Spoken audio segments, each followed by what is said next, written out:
آزادی اور بربادی کا پس منظر۔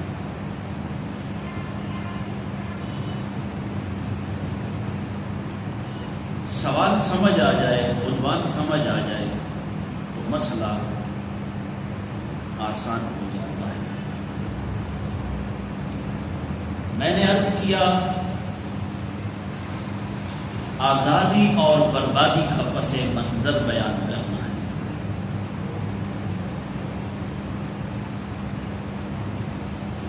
ان دونوں کا انسانی زندگی کے اوپر بہت بڑا اثر ہوتا ہے۔ آزادی جیسی نعمت کوئی نہیں اور غلامی جیسی لعنت کوئی۔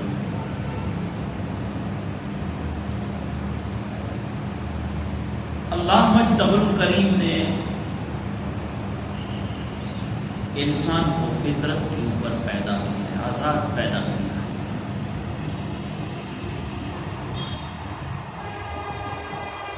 آگے پھر جب انسان کا دشمن بنتا ہے تو پھر وہ اس کو غلام بناتا ہے۔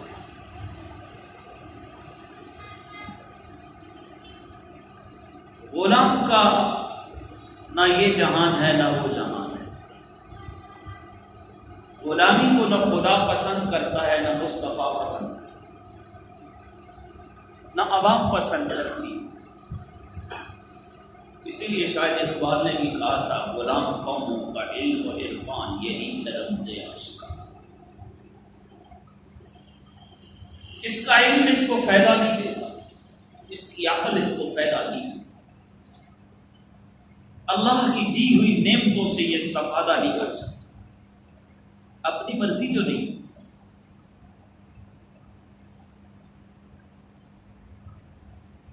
دوسری طرف آزادی ہے، جبکہ اس جہان میں آزادی حاصل کرنے کے لیے تگ و دو کرنی پڑتی ہے، اس کا بھی ایک پس منظر ہے۔ آزادی کے بعد جب قوم غلامی کی طرف جاتی ہے تو اس کا بھی ایک عجیب پس منظر ہے، جس کا آج ہم بھی شکار ہو چکے ہیں۔ رب ذوالجلال نے انسان کو آزاد پیدا کیا ہے، یہ بات میں دوسری مرتبہ کہہ چکا ہوں۔ انسان آزاد ہے، اللہ کی مخلوق میں افضل ہے۔ کسی انسان کو کسی کے اوپر کوئی برتری اور کوئی فوقیت حاصل نہیں۔ قیامت کے دن سب کا حسب نسب مٹ جائے گا، بات تقوی کے اوپر ہوگی۔ عزت اس کی ہے جو اللہ کے ہاں عزت والا ہے، اور اللہ کہتا ہے ان اکرمکم عند اللہ اتقاکم، اللہ کے نزدیک عزت والا وہ ہے جو متقی ہے، پرہیزگار ہے۔ جس سے ہم بھاگ رہے ہیں،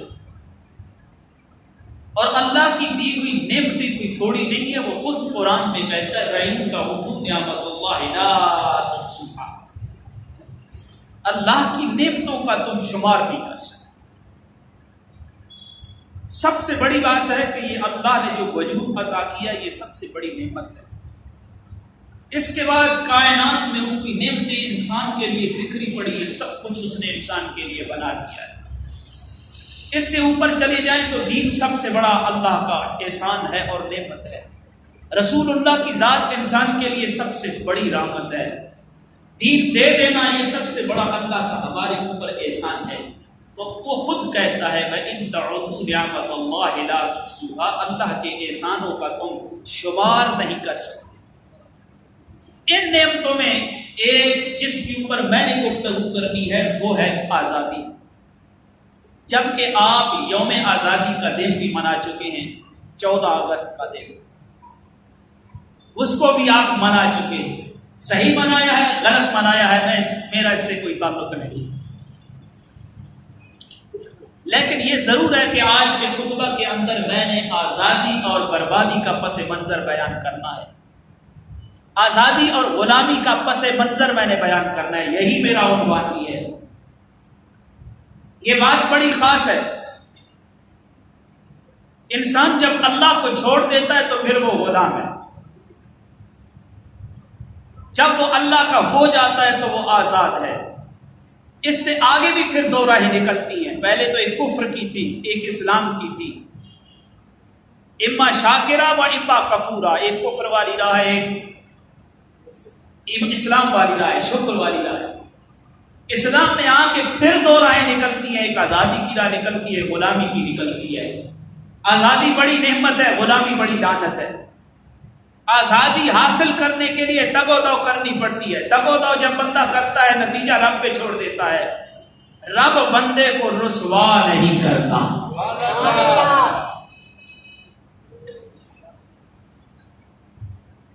اللہ بندے کو بولے، اللہ بندے کو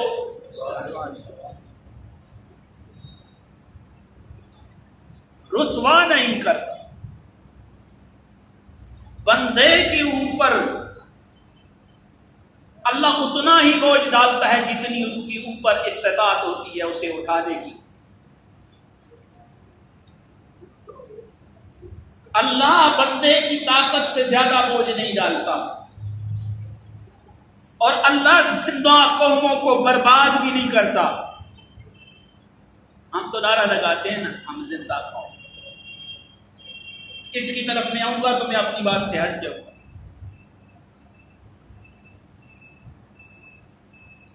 اس کا ایک پس منظر ہے، اور یہ بات آج سے نہیں ہے۔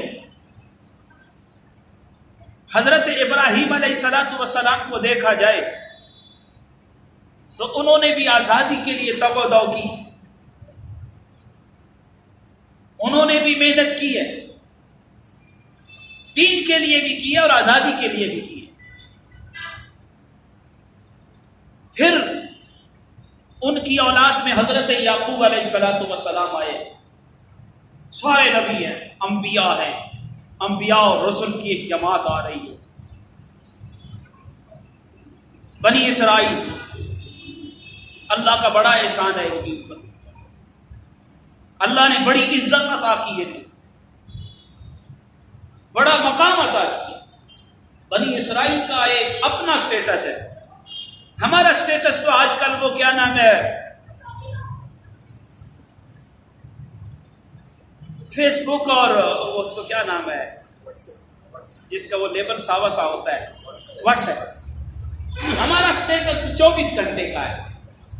بنی اسرائیل کا ایک سٹیٹس رہا ہے جس میں انبیاء جیسی عظیم ہستیاں آتی ہیں، ایسی قومیں جن کے اندر ہے، بڑا مقام ہے وہ۔ لیکن ایک وقت آیا کہ بنی اسرائیل کو بھی فرعونیوں نے یرغمال بنا لیا۔ انبیاء کی اولادیں، مقام ہے، اللہ نے عزت دی ہے، مرتبہ دیا ہے، شان دی ہے، نعمتیں دی ہیں، پتہ نہیں غلامی کیسے آ گئی، پتہ نہیں غلامی ان کے اوپر کیسے مسلط ہو گئی۔ تو پھر ان کے اوپر فرعون جو ہے وہ حکمران بن کے بیٹھ جاتا ہے۔ اللہ نے وہ احسان بھی یاد کروایا، یا بنی اسرائیل اذکروا نعمتی التی انعمت علیکم وانی فضلتکم علی العالمین۔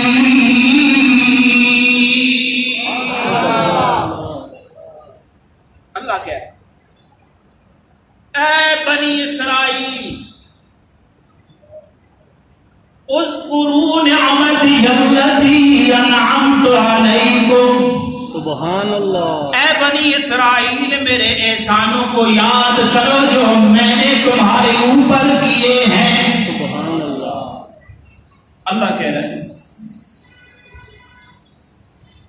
وَأَنِّي فَضَّلْتُكُمْ عَلَى الْعَالَمِينَ۔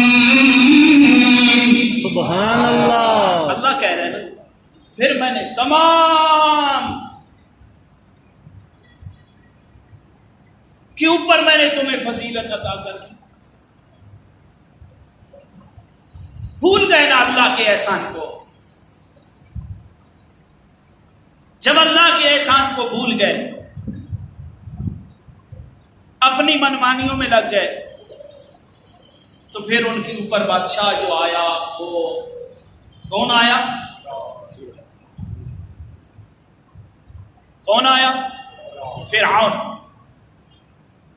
اب وہ کیا کرتا تھا مجھے تو نہیں پتا، اس کے کرتوت کیسے تھے. جب اللہ کا قرآن پڑھا تو پتا چلا بڑا ہی ظالم تھا. اللہ فرماتے ہیں وَإِذْ نَجَّيْنَاكُمْ مِنْ آلِ فِرْعَوْنَ يَسُومُونَكُمْ سُوءَ الْعَذَابِ. اللہ فرماتے ہیں ہم نے تمہیں نجات دی. وَإِذْ نَجَّيْنَاكُمْ مِنْ آلِ فِرْعَوْنَ ہم نے آل فرعون سے تمہیں نجات دی.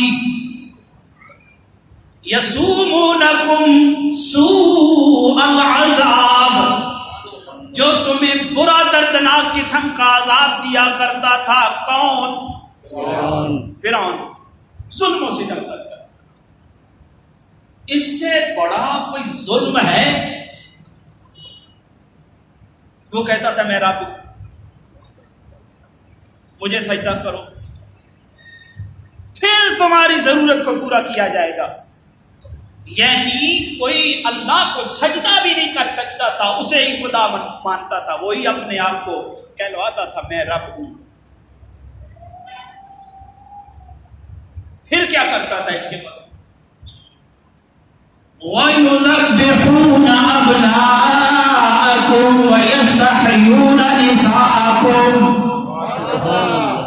اللہ فرماتے ہیں کہ تمہارے بچوں کو وہ بیٹوں کو قتل کر دیا کرتا تھا. یذبحون ابناءکم کوئی 1 2 10 کی بات نہیں ہے، 100 50 کی بات نہیں ہے، 40,000 کے لگ بھگ بچوں کو اس نے قتل کروا دیا. کتنے؟ 40. اتنی زیادہ تعداد میں. جب فرعون نے بنی اسرائیلیوں کو قتل کیا تو آل فرعون جو قبطی ہیں وہ ڈر گئے.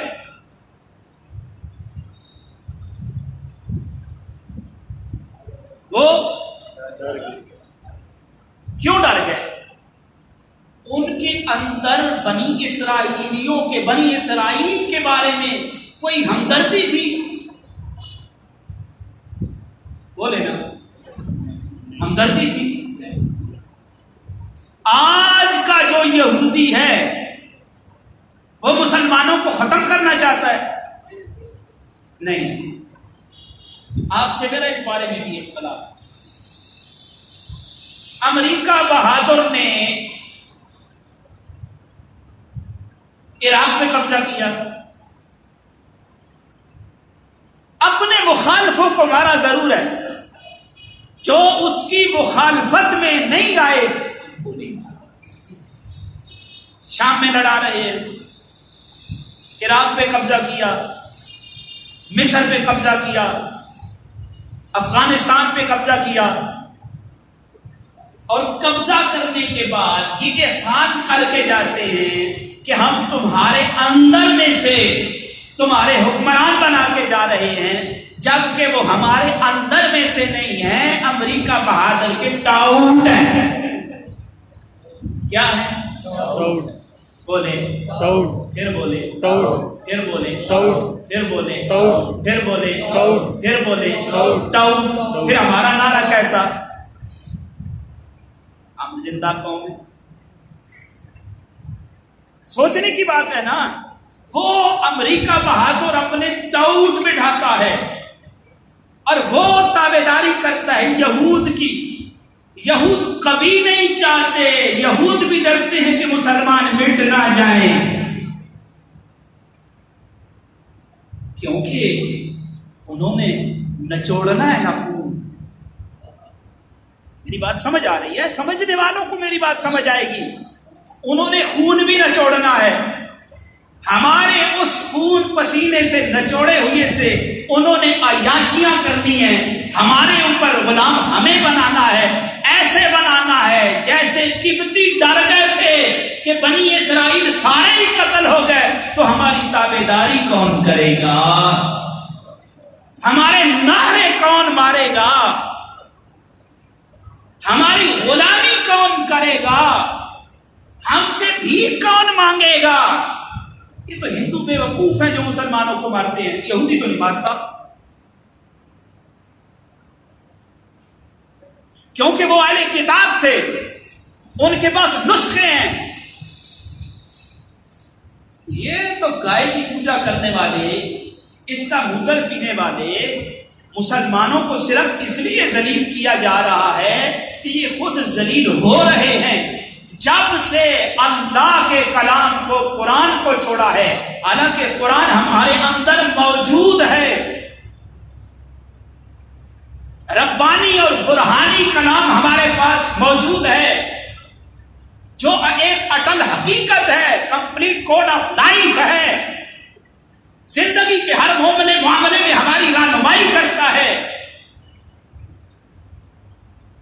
اور ایسی رہنمائی کرتا ہے کہ کوئی اور ایسی رہنمائی کر نہیں سکتا. پھر ہمیں یہ قرآن ایسا بناتا ہے کہ ہم پیاسی اقوام کی پیاس کا اذانہ بھی کر سکتے ہیں. افسوس ہے کہ ہم نے قرآن کو چھوڑ دیا. اللہ کا فیصلہ ہے، جب قرآن کو چھوڑو گے تو پھر غیر تمہارے اوپر مسلط ہو جائے. وہ ہے تو اسی طرح قبطی ڈر گئے کہ یہ ختم ہو گئے تو ہمارے تابعداری کون کرے گا. اللہ نے وہ احسان بھی یاد دلایا. وَإِذْ نَجَّيْنَاكُمْ مِنْ آلِ فِرْعَوْنَ يَسُومُونَكُمْ سُوءَ الْعَذَابِ يُذَبِّحُونَ أَبْنَاءَكُمْ وَيَسْتَحْيُونَ نِسَاءَكُمْ وَفِي ذَلِكُمْ بَلَاءٌ مِّن رَّبِّكُمْ عَظِيمٌ. سبحان اللہ. اللہ کہتا ہے یہ بہت بڑی تمہارے اوپر آزمائش تھی. عیاشیوں کے لیے بچیوں کو زندہ چھوڑ دینا اور بچوں کا قتل کر دینا. یہاں پہ تو کوئی بچہ شام کو گھر نہ آئے، میں قسم اللہ کی کھا کے کہہ رہا ہوں، اس ماں اور باپ کا اور ان بھائیوں کا چین ختم ہو جاتا. تو ان کا کیا حال ہوگا جن کے بچے مر رہے ہیں، قتل ہو رہے ہیں، آنکھوں کے سامنے ہو رہے ہیں. وہی جب موسیٰ علیہ الصلوۃ والسلام آتے ہیں، وہ نکلتے ہیں، قوم کو رہنمائی دیتے ہیں، قوم کو بتاتے ہیں یہ تمہارا خدا نہیں ہے، خدا تمہارا وہ ہے اللہ، اللہ جس نے زمین و آسمان کو بنا دیا، جس نے رنگ رنگ کی نعمتیں تمہارے لیے پھیلا دی، جو تمہاری موت کا بھی مالک ہے، تمہاری حیات کا بھی مالک ہے. تم تو اپنی مرضی سے نہ آئے ہو نہ جانا ہے، جانا تو رب کی مرضی سے ہے. پھر آنے اور جانے کے درمیان کا وقفہ جو ہے وہ بھی اس رب کی مرضی کے مطابق گزارو، تاکہ یہاں پہ بھی کامیابی ملے، وہاں پہ بھی کامیابی ملے. بات تو یہ ہے نا. موسیٰ علیہ الصلوۃ والسلام قوم کو لے کے چل پڑتے ہیں.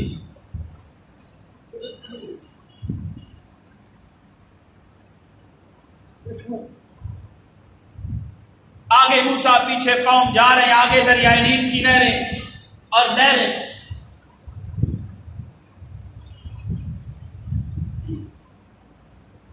قوم نے دیکھا، کہا موسیٰ مروا دیا ہے. آگے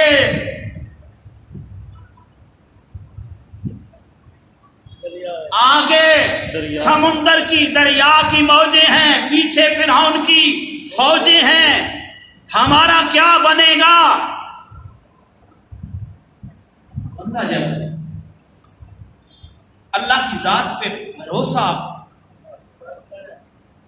کرے اور قدم اٹھا لے، اس کا یقین بھی پکا ہو. تم نے تو ایک ہی سبق سیکھا ہے نا. کئی لوگ مجھے سناتے ہیں وہ جی ایک چروا تھا اور وہ کیا نام ہے، اس مولوی نے تقریر سنائی، اس نے چھلانگ لگائی، دریا نے رستہ دیکھ دیا، وہ پار چلا گیا. جب مولوی کی باری آئی اس نے کہا مجھے رسی ڈال دو کہیں گر نہ جاؤں. ہمارا ہی سارا اور ہماری کیا بات ہے. کتنے ہمارے ساتھ ہماری قوم مخلص ہے، ہمیں سناتے ہیں شرمندہ کرنے کی. ایسی بات نہیں ہے.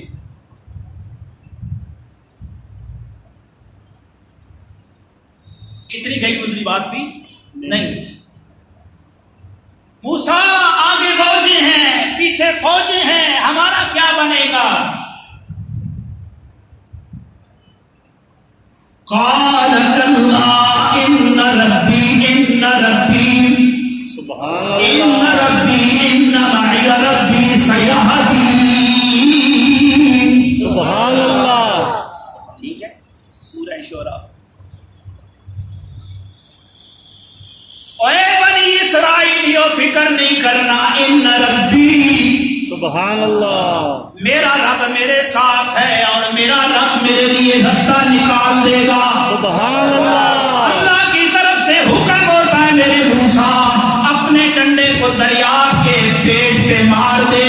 نبی نے اپنا ڈنڈا دریا پہ مارا، میرے رب نے 12 رستے نکال دیے. سبحان اللہ. سبحان اللہ. قوم موسیٰ کو فرعون سے نجات مل گئی. یہی تو میرا رب سنا رہے ہیں، وَإِذْ نَجَّيْنَاكُمْ مِنْ آلِ فِرْعَوْنَ سبحان اللہ. يَسُومُونَكُمْ سُوءَ الْعَذَابِ يُذَبِّحُونَ أَبْنَاءَكُمْ وَيَسْتَحْيُونَ نِسَاءَكُمْ وَفِي ذَلِكُمْ بَلَاءٌ مِّن رَّبِّكُمْ عَظِيمٌ. سبحان اللہ. اللہ نے نجات عطا کر. اب وہی بنی اسرائیل جب آزاد ہو گئے، انہوں نے بھی نعرہ لگا دیا، ہم زندہ قوم ہیں، ہم زندہ قوم ہیں.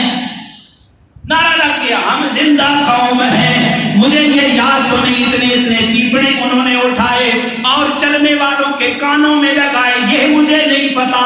اتنا مجھے پتا چلتا ہے، کہنے لگے موسیٰ آزادی تو مل گئی ہے، گرمی بہت ہے. موسیٰ نے اللہ کی بارگاہ میں التجا کر دی، میرے رب نے گرمی کا بھی بندوبست کر دیا. اتنا مجھے معلوم ہے. کہنے لگے موسیٰ زمین سے اگنے والی چیزیں ہمیں پسند نہیں، ہمیں میٹھا بھی چاہیے، تتر بٹیر بھی چاہیے، ہم سے پکتا نہیں ہے. موسیٰ نے التجا کر دی، میرے رب نے پکانے کا حکم نہیں فرمایا، پکا کر کے پیش کر دیا. سبحان اللہ. بھی مل جاتا ہے، شام کو بھی مل جاتا ہے.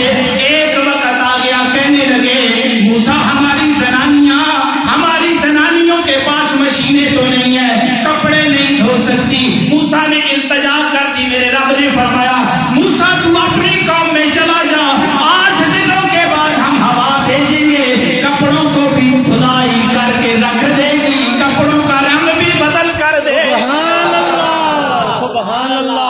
میرے بھائیا، میرا رب 8 دنوں کے بعد ہوا کو بھیجتا ہے، ہوا کپڑوں کو دھو بھی دیتی ہے، کپڑوں کا رنگ بھی بدل کر دیتی ہے. سبحان اللہ. آج اب یہ سہولتیں میسر ہو گئی، قوم نے آپس میں لڑنا شروع کر دیا، آپس میں لڑنا شروع کر دیا، حسد بھی کرنا شروع کر دیا، بخل بھی کرنا شروع کر دیا، رب کی نافرمانیاں بھی کرنا شروع کر دی. ہاں پھر یہاں تک بات آئی، میں نہیں کہتا، میرا رب قرآن میں کہتا ہے، اتنے بڑے ظالم ہو گئے کہ انبیاء کو قتل کرنا بھی شروع کر دیا.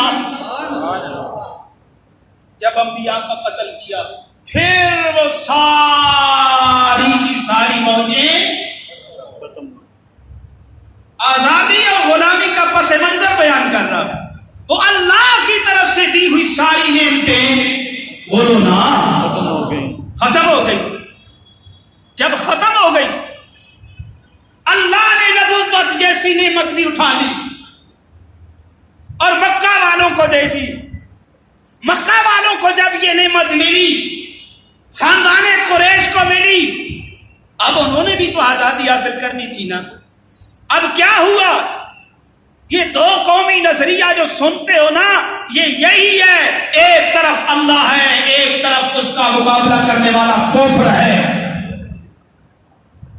دو قومی نظریہ. کون پاسداری کرتا ہے دو قومی نظریے کی؟ بتاؤ نا. حالانکہ یہ نعرہ بڑا پرانا ہے، لا الہ الا اللہ محمد رسول اللہ. پاکستان کا مطلب کیا؟ لا الہ الا اللہ. تو نہیں بولا کہ مجھے پتا ہے کہ مولوی پکی نہ دے دے. پاکستان کا مطلب کیا؟ لا الہ الا آہستہ بولو. پاکستان کا مطلب کیا؟ آہستہ بولو یار، کوئی سن نہ لے. پاکستان کا مطلب کیا؟ لا الہ الا اللہ. پاکستان کا مطلب کیا؟ لا الہ الا اللہ. لا الہ. میرے نبی نے نعرہ لگایا تھا بیت اللہ کے چھت پہ کھڑے ہو کے. خطبہ جب ارشاد فرمایا الحمدللہ نہیں پڑھا، نحمدہ و نصلی نہیں پڑھا، بلکہ کہا لا الہ الا اللہ محمد رسول اللہ. کیا اس کو حاصل کرنے کے لیے بلال کو تپتے صحراؤں پہ لٹایا نہیں گیا؟ اس نے کلمہ چھوڑا تھا. اللہ کے نبی کی اصحاب کو شہر مکہ سے نکالا نہیں گیا، نکالا گیا. شہر مدینہ کی طرف ہجرت کی گئی. یہاں پہ بھی سکون سے یہودیوں نے نہیں بیٹھنے دیا. بدر کی لڑائی لڑی گئی، احد کی لڑائی لڑی گئی، خندق کی لڑائی لڑی گئی، حنین کی لڑائی لڑی گئی، جنگ تبوک لڑی گئی. جب میرا نبی فاتح بن کے مکہ میں آئے تو ادھر مدینہ میں لا الہ کی بنیاد پہ ایک سٹیٹ بھی قائم ہو چکی تھی. پہلی سٹیٹ لا الہ کی بنیاد پہ بننے والی مدینہ کی سٹیٹ ہے، اور دوسری سٹیٹ لا الہ پہ بننے والی ملک پاکستان خدا باد یہ ہے. اب موازنہ کرو مدینہ کو اسلامی ریاست بنانے والوں کا کردار کیا تھا اور پاکستان یہ تمہارے سامنے ہے. بھول گئے ہو پیپڑے. آپ تو گزر گئی. آپ میں نہیں کہتا اگلے سال کے رہتے پیپڑے اٹھا کے جا کے کانوں میں بجانا. ٹھیک ہے، ہر کوئی اپنی آزادی اپنے رنگ سے منا رہا ہے، مجھے نہیں حق کہ میں بحث کروں اس پہ. لیکن اس کا جو پس منظر ہے وہ بھی میں نے آپ کے سامنے بیان کیا.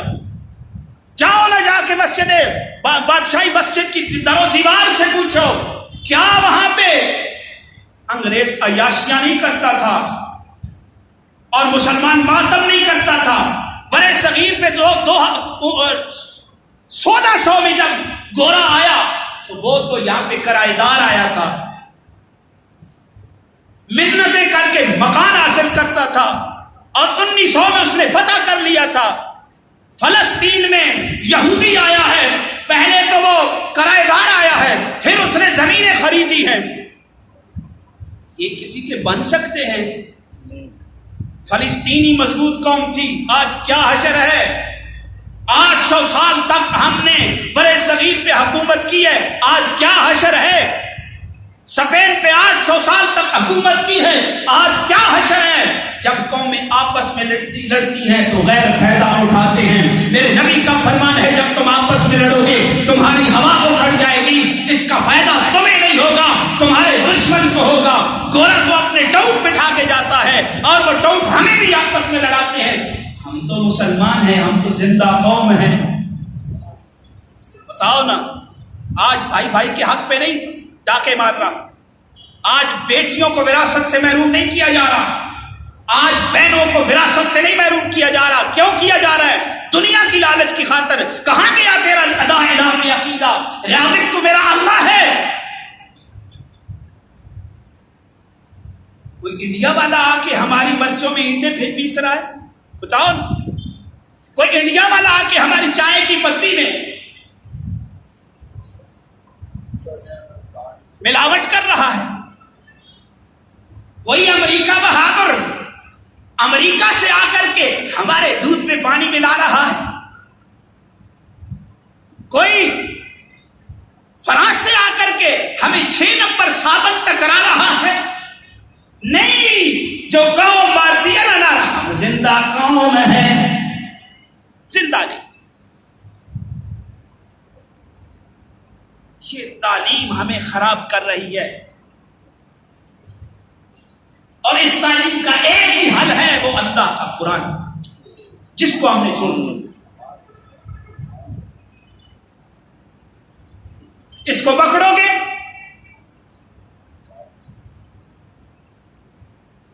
سب کچھ صحیح ہو جائے گا. آج پیسے آئے تو بیٹا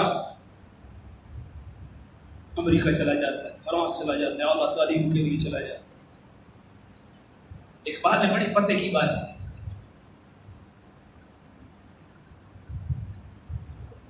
خوش تو ہیں ہم بھی جوانوں کی ترقی سے. اقبال کہہ رہے، میں نہیں کہہ رہا. خوش تو ہم بھی ہیں جوانوں کی ترقی سے، لب خندہ سے نکلتی ہے فریاد ساتھ ساتھ. خوش تو ہم بھی ہیں جوانوں کی ترقی سے، لب خندہ سے نکلتی ہے فریاد ساتھ ساتھ. اقبال کہتا ہے کہ ہم بھی خوش ہیں، ہمارے جوان ترقی کر گئے، لیکن ہنستے ہوئے مسکراتے ہوئے ہونٹوں سے ایک فریاد بھی نکلتی ہے ساتھ ساتھ. غالباً وہ اس بوڑھے باپ کی ہوگی، کہتے ہیں بچے کو پڑھا تو دیا ہے، بڑھاپے کا سہارا نہیں بن سکتا. دین کا علم پڑھایا ہے، سب کچھ داؤ پہ لگ جائے گا. اپنے ماں اور باپ کو بڑھاپے بھی نہیں چھوڑے گا. مرنے کے بعد برا کام کرنے سے اس وجہ سے رکے گا کہ میں نے اپنے ماں اور باپ کے لیے دعا کرنی ہے. سبحان اللہ. یہ ڈوز اقبال کی ہے. ہم سمجھتے تھے کہ لائے گی فراغت تعلیم. اقبال کہہ رہے ہم سمجھتے تھے کہ لائے گی فراغت تعلیم. کیا خبر تھی کہ چلا آئے گا الہاد ساتھ ساتھ. اقبال کہتا ہے میں تو سمجھ رہا تھا کہ یہ تعلیم جب آ جائے گی پھر فراغت آ جائے گی، ہمیں رشتہ داروں کا پاس ہوگا. آج ہمارے جوانوں کے پاس اپنے ماں باپ کے لیے یہ سمجھا رہا ہے، جس قوم کے لیے اپنے ماں باپ کے لیے وقت نہیں ہے اور کسی کو وہ کیا وقت دے سکتا. نبی پاک کا فرمان ہے تو اپنے ماں اور باپ کا ساری زندگی میں کبھی حق نہیں ادا کر سکتا. بے شک سروں پہ اٹھا کے پھرتا رہے، کعبہ کا طواف کرتا رہے، اپنے ماں اور باپ کے احسان کا بدلہ نہیں چکا ہے. کہتے افسوس یہ ہے، میں تو سمجھ رہا تھا کہ، پر افسوس یہ ہے کہ الحاد کا معنی کفر بھی آ چکا ہے. اب دیکھو نا، مسلمان کی بیٹی کے سر پہ تو دوپٹہ ہوتا ہے، آج اتر گئے ہیں. ایک وقت ہوتا تھا رنڈیوں کے سروں سے دوپٹے اترتے تھے. آج پھر میں کیا سمجھوں، اللہ جزائے خیر عطا فرمائے.